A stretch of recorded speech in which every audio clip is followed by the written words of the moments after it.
If you've been making music for a while and you still can't seem to improve, you can feel like punching a big hole through your computer screen. You constantly ask yourself questions like, why doesn't my music sound as good as my favorite artists? What do I need to focus on to make my music better? How do I even know if my track is good or not? But you never quite get the answers. I was exactly where you are about 7 years ago, and I learned these things the hard way. But today I want to give you the answers to those questions. So here are a few reasons why your music still sounds bad. Number 1, you still think you have to make everything from scratch. Whatever that means. You haven't embraced using presets and samples because you still think it's cheating. Cue that I thought using loops was cheating, so I used samples, and instead of using samples, I used whatever. Don't justify this as artistic purity. Just call it for what it is, ego.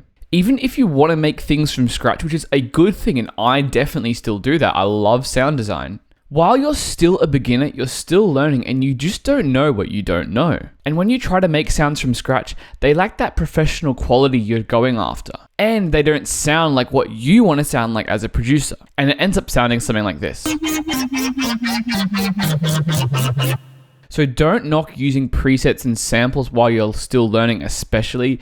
Grab a few third-party packs, go on Splice, find what you like, and just use them in your music without any shame. And you'll also be able to expose yourself to the broader variety of sounds out there, which will help you find your sound. And if you quickly need some good quality sounds, serum presets, samples, and some free resources, we've got our EDM starter kit, which has got a bunch of these kind of things all packed up into one thing. So grab that for free down below in the description. Number 2, you overcomplicate absolutely everything. You've got too many instruments, too many layers, and too many plugins in your projects. But I need to tweak that 0.5 dB compressor threshold. Shut up, man. Shut up. Your job as a producer is to bring sound together in an organized way to create music. That's it. In fact, for most of history, music was written with just a basic number of instruments. If you look at pop rock, pretty much it's vocals, guitar, bass, drums, and piano. A lot of those songs are now timeless. That's all they used. And there's already so much to learn in music production. As you go, you'll learn that there's more that you don't know, and there's more skills you need to develop. So adding this extra layer of complexity based on, once again, your ego is just not going to help.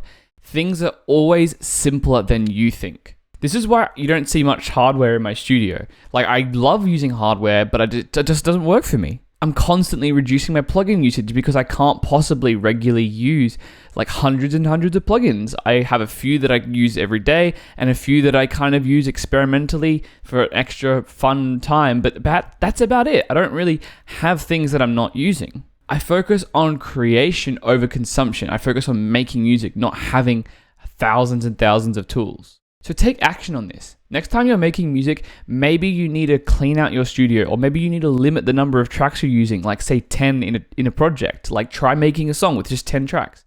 The number of tracks doesn't even matter. It's really just about what comes out of the speakers at the end of the day. So number 3, you prioritize shiny tactics over core skills. Everybody does this. I did this. It's because everyone likes to see those really cool things that people on YouTube do. I've probably done something like that on this channel. I don't know. The fact is that nobody cares about your hybrid reverb filter sweep on your bass if you can't even write a good bass line. Nobody cares about your 3 must-have synth layers if your chord progression sounds like arse. And nobody cares about your meticulous mix-down process if you're still struggling to even pick good sounds to use in the first place. Listeners and fans just don't care about the same stuff we do. They don't care about the nerdy stuff.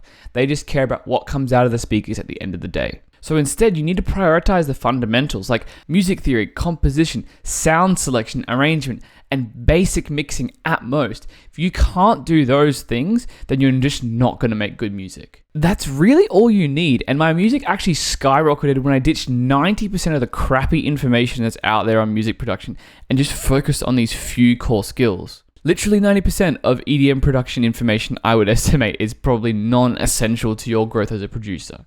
And that's why we actually made EDM Foundations. This isn't just a sales pitch. We actually think it helps producers because we've cut out all that crap and just streamlined everything into a practical course where you actually learn those skills and make real music. We've had over 5,000 producers take it, so it must count for something, right? If you want to take it, check it out below. I'll leave it in the description. Okay, and lastly, number 4. you're still not making music regularly enough. You might have been making music for a year, 2 years, 5, 10 years, but you haven't really been. You say you have, but you've just kind of occasionally worked on stuff, but it actually just hasn't been a consistent pathway forward for you. It's been on and off. Sometimes you go months without working on music. But the reality is, developing your craft as a producer does require consistent work. I personally recommend that you spend a minimum of an hour a day, most days of the week, working on music, and it's better to do less more frequently than it is to do one huge session less frequently. So even if you can only spare 30 minutes 6 days a week, that's better than doing a 3-hour session on a Saturday every week. So seriously, take action on this. Come up with a schedule and plan out when you're going to make music and have it as regularly as you realistically can for your lifestyle and schedule. So instead of doing these 4 things I mentioned, you could be getting good sounds and presets to use in your music that make it sound professional. You could be focusing on the core skills that really help you develop as a producer. You could be reducing the complexity and layers that you need to add on to things to make it sound good, which don't actually help. And you could be actually improving on a regular basis and getting good finally, instead of working on it occasionally just every month or so. That's it. If you thought this video was helpful, stick around, subscribe to the EDMProd YouTube channel and hit the bell so that you get notified when we do new uploads. And if you like this video, like it, hit that thumbs up down below, because it will show this video to someone else who really needs to see it and get hit with this dose of reality. That's it. I'll see you guys next time.